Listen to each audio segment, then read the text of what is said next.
Мене звуть Віра. Я дуже люблю перекладати статті у Вікіпедії. Мені здається, що чим більше інформації українською мовою, тим краще для всіх. Для мене, тому що я зможу потім повернутися, почитати щось, чого я раніше не бачила. Або що я читала 5 років тому, а потім повернулася. І воно все ще є у Вікіпедії, тому що в Вікіпедії статті зберігаються одразу, як тільки ти їх напишеш. І нехай навіть у мене немає великих умінь для того, щоб написати статтю з нуля, тому що для деяких статей треба провести справжні дослідження, написати щось таке, як, наприклад, мистецтво Мозамбіку, це треба перечитати купу книжок і написати ґрунтовний текст. Такого я зробити не можу, в мене немає для цього освіти, але я можу перекласти статтю про якусь відому людину, сучасницю чи людину з попередніх епох, яка знаменита в своїй країні, про яку є стаття іншою мовою.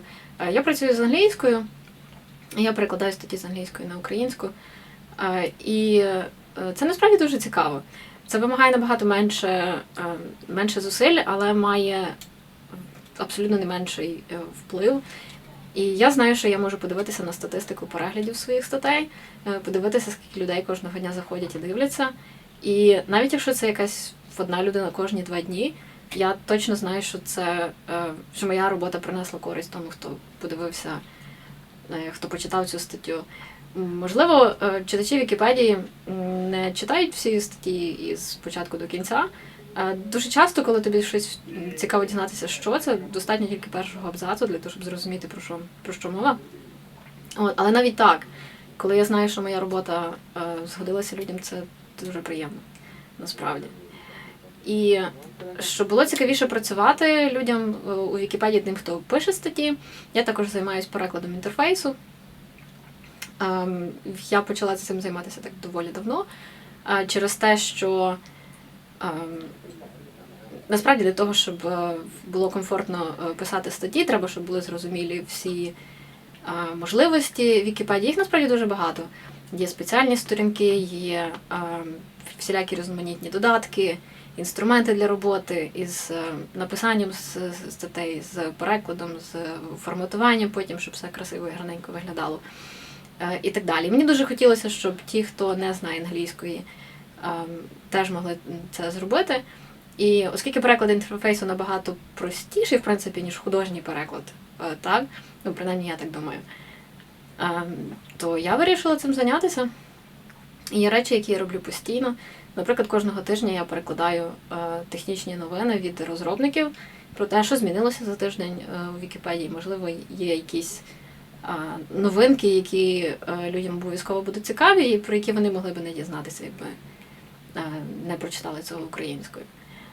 І так само і в широкому сенсі. Чим більше є української інформації в інтернеті взагалі, тим крутіше, тому що я думаю, що будь-хто стикався час від часу із поганим машинним перекладом з іншої мови, він просто псує враження і від інтернету, як такого, збориська інформації, де немає гарних вилазених текстів, а є якісь погані речі. Чим більше ти на таке натрапляєш, тим слабшою стає віра в людство. Тому я вважаю, що хороші тексти, які зроблені грамотними перекладачами, вони справді корисні. Чим різноманітнішу інформацію мовець певної мови може почитати своєю мовою, тим краще, простіше для всіх, тим менше ця людина буде витрачати часу на той же переклад, наприклад, на пошуки інформації. Тим легше буде їй в доброму настрої витратити свій вільний час на щось іще. Тому я вважаю, що ті, хто займаються перекладом, це насправді дуже хороші люди. Ті, хто займається художнім перекладом, хто перекладає художні книги, поезію і прозу, це взагалі мої герої просто.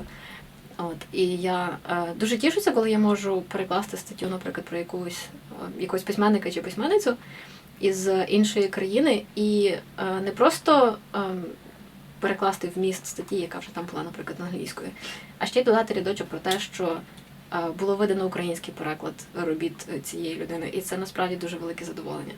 Знати, що мої співвітчизники теж можуть почитати цю однозначно вартісну літературу,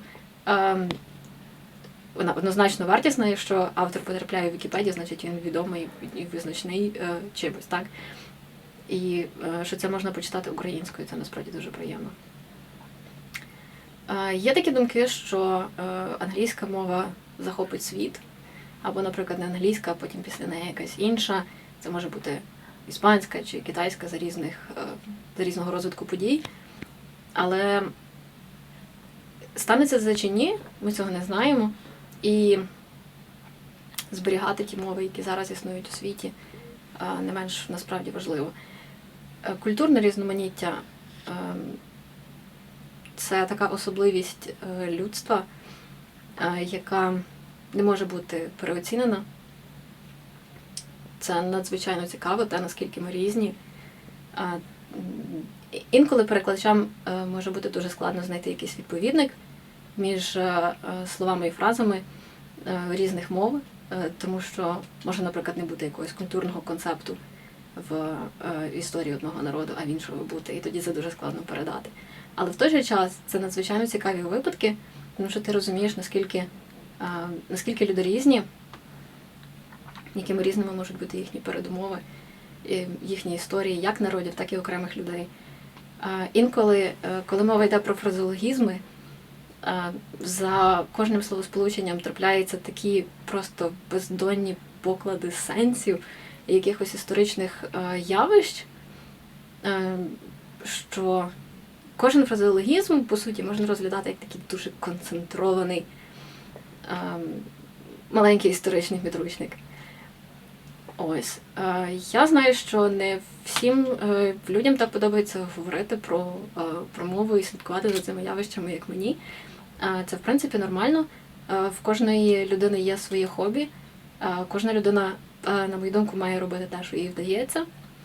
А якщо їй трохи не вдається, але вона справді хоче цим займатися, треба вчитися і вчитися весь час. І якщо би кожен робив все, що він хоче, що може, і щоб хоча б якась частка з цієї роботи приносила користь усім, тоді би все було чудово і прекрасно. І також, якби хоча б одну статтю написала кожна людина у світі до Вікіпедії, то ми б мали справді повну суму знань всього людства.